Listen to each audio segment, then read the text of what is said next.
Hello! Maayong adlaw mga bata. Ako si Teacher Ann. Welcome sa malipayong pagkat-on. Health 1, Second Quarter, Module 3. Objective: realizes the importance of hand washing. Karong adlaw, magkat-on kita kung unsa ang importansya sa paghugas sa kamot. Pero ayata magsugod, ato sang balikan ang atong natun-an miaging semana. Taro nga pagsunod-sunod ang mga pamaagi sa paghugas sa kamot. Butangi ang kahon sa numero 1, 2, 3, 4, o 5. Huna-huna ang pag-ayo, asa man ang una nga pamaagi. Butangi og number 1. Kana ba ang number 1? Sakto ka ha? Tan-ahon nato. Sakto. Basaon ang kamot sa tubig. Kana ba ang number 2? Sakto. Butangan og sabon, igo, masabunan ang kamot. Number 3? Kana ba kaha ang sunod? Sakto! Ipahid sa duha ka palad ang sabon o sabunan ang tanang parte sa kamot, apil ang mga tudlo o kilid-kilid sa kamot. Kana ba ang number 4? Sakto gyapon! Tarongon pag-ayo og hugas ang kamot sa limpyo nga tubig. Number 5? Ang katapusang pamaagi sa mga hulagway? Sakto! Trapuhan ang kamot sa limpyo nga tuwalya or tissue. Sakto tanan! Good job! Mag-ihap ta. Atong iyapon ang mga hulagway. Pila ka pamaagi sa paghugas sa kamot ang gipakita? 5. Pila ka buok numero ang gipakita? 5 gihapon. Pila ka book check ang gipakita? 5 gihapon. Ato daw i-plus tanan.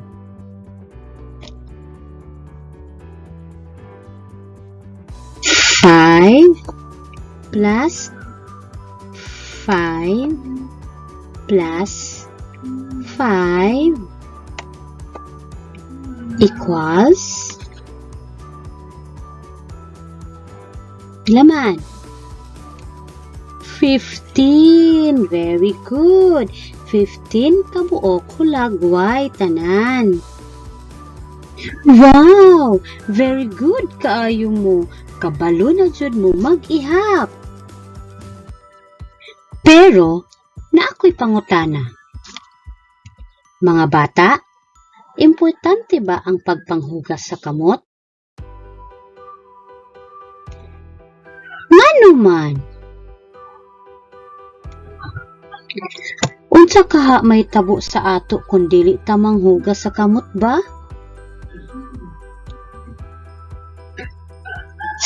Sakto!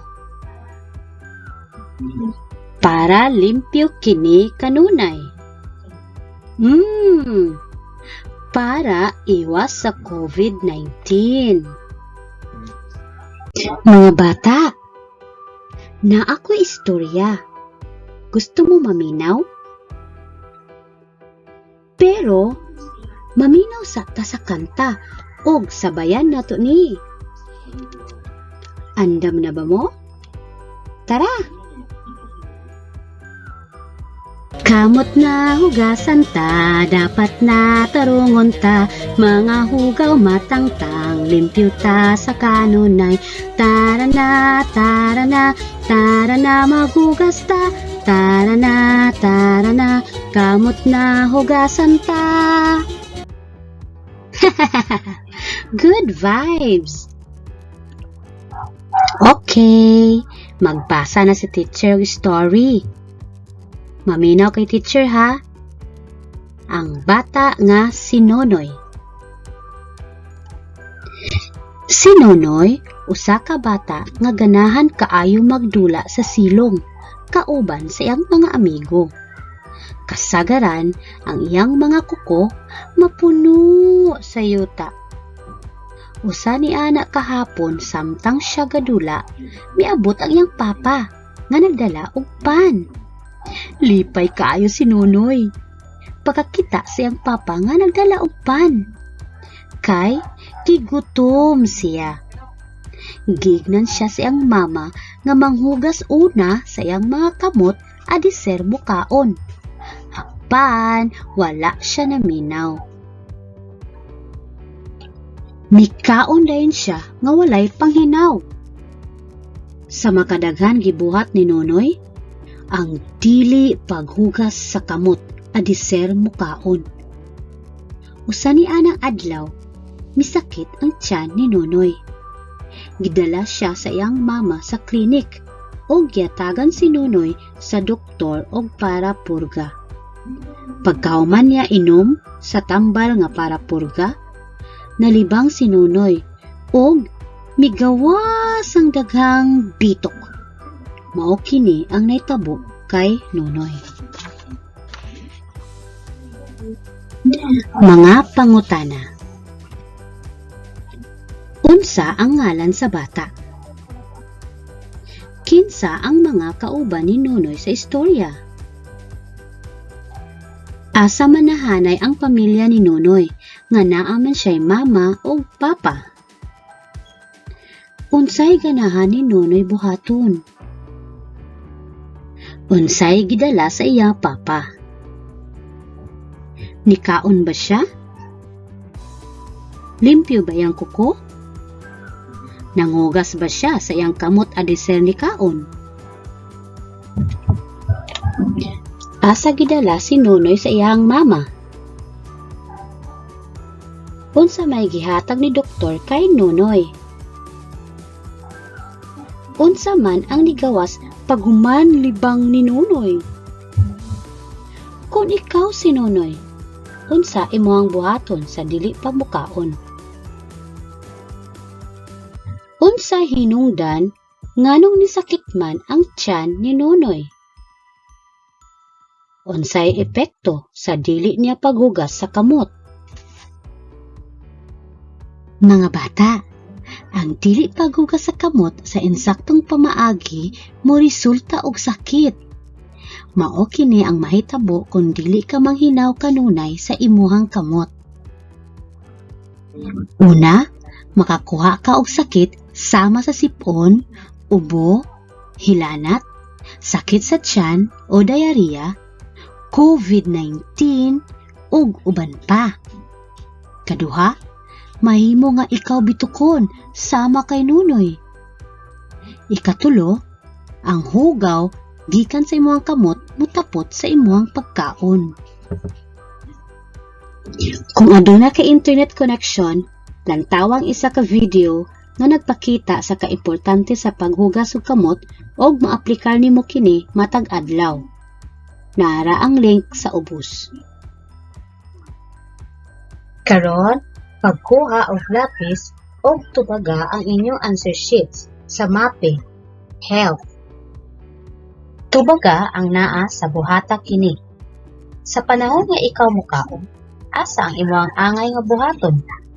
Utangi og linya ang hulagway paingon sa palanggana. Mga bata, hinumdumi kini. Malikayan nato ang nagkalain-laing mga sakit nga mutakod sa atong lawas pinaagi sa insakto o kanunay na paghukas sa kamot. Mas maayo nga imuha usab masabtan ang kaimportante sa paghugas sa kamot aron mabatunan nimo ang kapiskay sa panglawas. Para sa inyong ebalwasyon, maggunting og mga hulagway nga nagpakita sa kaimportante sa paghugas sa kamot og itapot sa kahon. Karon, pagkuha og papel o paghimo sa promise letter.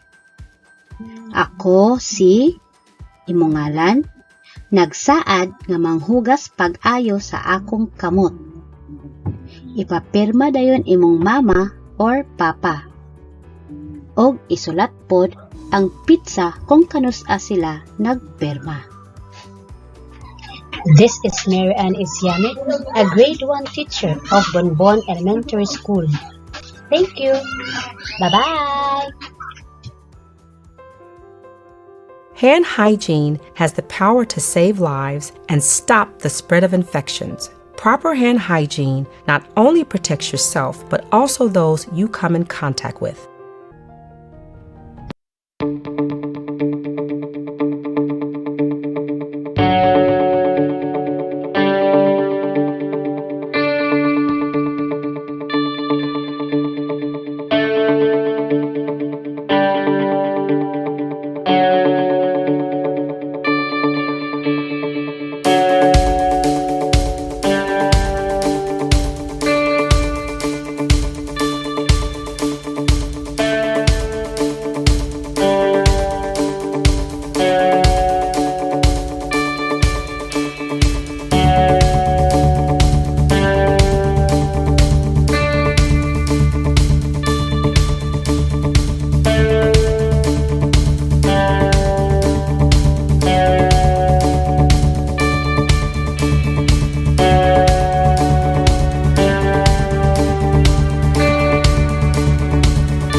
Hand hygiene is the best defense against spreading infections. I practice hand hygiene for the health of our patients.